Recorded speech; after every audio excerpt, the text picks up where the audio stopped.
হেৰা কি হ'লে আজি দেখোন ৰাতিপুৱাৰ পৰা মানুহজনী গাত তত নাইকিয়া একেবাৰে দেখোন বহিবও সময় পোৱা নাই তুমি ৰাতিপুৱা একোটা খোৱাও নাই আপুনি মানে পাহৰিলে আজি জানো বাবাকনৰ ৰিজাল্ট নিদিব বাবাকন আহি পাবহি আৰু সেইকাৰণে মই ধুমাধুম কামকেইটা কৰি আজৰি হওঁ তুমি চিন্তা নকৰিবা আমাৰ বাবাকনে ফাৰ্ষ্ট ক্লাছ ৰিজাল্ট কৰিব তুমি খালি আবেলি মিঠাই বনাবলৈ ৰেডি হৈ থকা আৰু পৰিস্মিতা স্কুলৰ পৰা আহি পোৱা নাই নেকি এতিয়ালৈকে বাবাকন আহিল চাগে ৰিজাল্ট লৈ পেলাই মই দুৱাৰৰ শব্দ শুনিছো নহয় বলক বলক মই আহিলো দৰজাখনৰ শব্দটো শুনি মই গম পাইছো তোমালোক আহিছা বুলি ৰিজাল্ট কেনেকুৱা হ'ল তোমাৰ উঠনি পৰা বুজিছ বৌৰে ৰখিয়ে আছে তোৰ ৰিজাল্টৰ কাৰণে ইমান চিন্তা কৰিছে মই বোলো একো নহয় দিয়া তাৰ ৰিজাল্ট ভালেই হ'ব তুমি এনেই চিন্তা কৰি আছা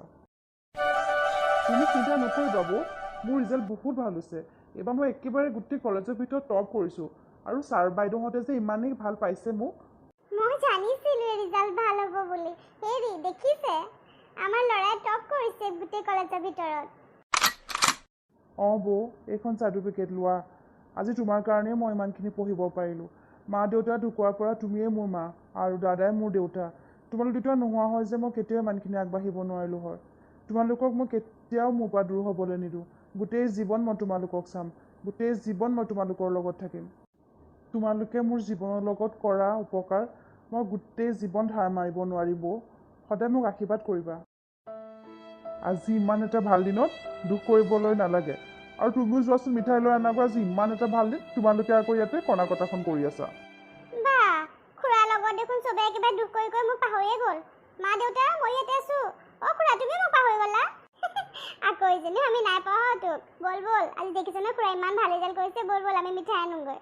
আমাৰ আকৰিজনীও নাই পোৱা দেহাজনী তোমাক আমি ব'লা এতিয়া যোৱাচোন মুখহাতকেইটা ধুই লোৱাগৈ ব'লা আমি মুখহাতকেইটা ধুই কিবা এটা খাই লওঁগৈ আজি ইমান এটা ভাল দিন মোৰ যে বেছি বনোৱাই নহ'লে এয়াহে বনাই হ'ল এইকেইটাকে খাই লোৱা আৰু যাদৱ এতিয়া আৰু গৰমে গৰমে পুতুককৈ খাই লোৱা ৰাতিকে এবাৰ ভালকৈ বনাম দিয়া পৰিস্মিতা তয়ো খাই লোৱা ভাতকেইটা বা ইমান বনাইছে আকৌ কৈছে বোলে একোৱে বনোৱা নাই তোমাৰ হাতৰ খানা ইমান ভাল লাগে তুমি জানাই দেখোন বৌ মই তোমাৰ হাতক খোৱাৰ কাৰণে কিমান পাগল সেইকাৰণে জানানে আজি মই দিনটো একোৱে নাখালোঁ কলেজত মই সেইকাৰণে ভাবিছোঁ কেতিয়া যে ঘৰলৈ যাম কেতিয়া বৌ বনোৱা ভাতকেইটা খাম দিয়া এতিয়া মই জল্দি খাই লওঁ তুমি এতিয়া কি কৰিবা তুমি ইয়াতে পঢ়িবা নে পঢ়িবলৈ আকৌ বাহিৰলৈ যাবা খুৰা খুৰা তুমি ইমান খালা তোমাৰ উগাৰ আহি গৈছে নাজানো মাজনী কি কৰোঁ দেখিছাই দেখোন দেউতাই আমাৰ মোৰ কাৰণে কিমান কষ্ট কৰিছে আজি সৰুৰ পৰা ইমান ডাঙৰ কৰিলে কেতিয়াও মোক অভাৱে পৰিব দিয়া নাই দাদাই বৌয়ে এতিয়া আৰু দাদাবোৰ কষ্ট দিবলৈ মোৰ একেবাৰে ইচ্ছা নাই তাকে চাওঁ মাজনী কি কৰোঁ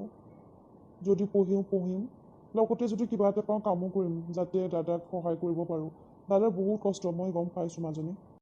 তুমি দুখ নকৰিবা খুৰা তুমি দুখ কৰিলে বহুত বেয়া লাগে তুমি ডাঙৰ মানুহ হ'বা নহয় চাবা এদিন চব ঠিক হৈ যাব খুৰা তোমাৰ দুখ কষ্ট সকলো নাইকিয়া হৈ যাব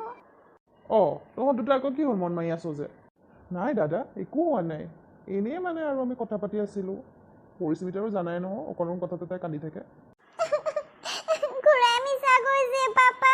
মই যে এনেই কন্দা নাইকিয়া তুমি জানানে খুৰাই কি কৈছে খুৰাই বোলে আমাক কষ্ট দি আছে তোমাক বোলে কষ্ট দি আছে সেইকাৰণে খুৰাই চাকৰি কৰিব তুমি কোৱাচোন পাপা খুৰাই কি আমাক কষ্ট দি আছে পাপা যাদৱ তই কিয় তেনেকৈ কৈছ তোকতো কেতিয়াও আমি বেলেগ বুলি ভবা নাই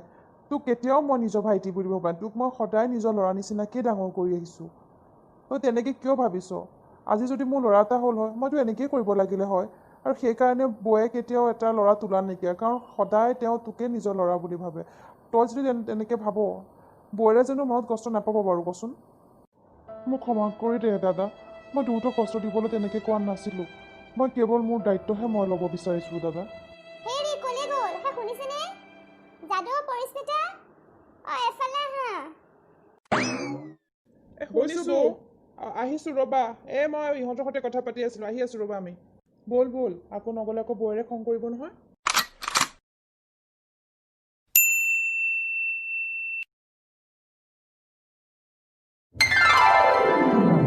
বাবাকৰণৰ উচ্চ শিক্ষাৰ কাৰণে বাহিৰলৈ পঠাওঁ বুলি ভাবিছোঁ মোৰ যিখিনি ছেভিংছ আছিলে তাক কলেজলৈকে পঢ়াওঁতেই শেষ ৰিটায়াৰমেণ্টৰ পিছত তেনেকৈ পইচাও নাই এটা ফিক্সড ডিপ'জিট আছে সেইটো পৰিস্মিতাৰ বিয়াৰ কাৰণে ৰাখিছোঁ তাকে ভাবিছোঁ গাঁৱতে যিখিনি মাটি আছে সেইখিনিকে মাটি বিক্ৰী কৰি পেলাই তাক বাহিৰলৈ পঠাওঁ বুলি। সি যদি ভালকৈ পঢ়ি শুনি পেলাই ডাঙৰ মানুহ হয় তেতিয়া বাকী পঢ়াখিনি বাৰু পৰিস্মিতাৰ চাব। এতিয়া তাকে ভাবিছোঁ বুজিছা, কি বা কৰোঁ। আপুনি যি ভাল লাগে তাকে কৰক। মুঠতে বাবাক মানে ভালকৈ পঢ়াটোৱে মই বিচাৰোঁ। সি যাতে পঢ়ি শুনি ভাল মানুহ হয়, তাৰ যাতে ভৱিষ্যতটো ভাল হয়, সেইটোৱে বিচাৰোঁ মই। আমাৰতো ল'ৰা নায়েই, তাকে মই মোৰ নিজৰ ল'ৰা বুলি ভাবোঁ। সি যদি ডাঙৰ মানুহ হয় মোৰে তেতিয়া ভাল লাগিব, ক'ব পাৰিম যে মোৰ ল'ৰাটো আজি ডাঙৰ মানুহ হ'ল।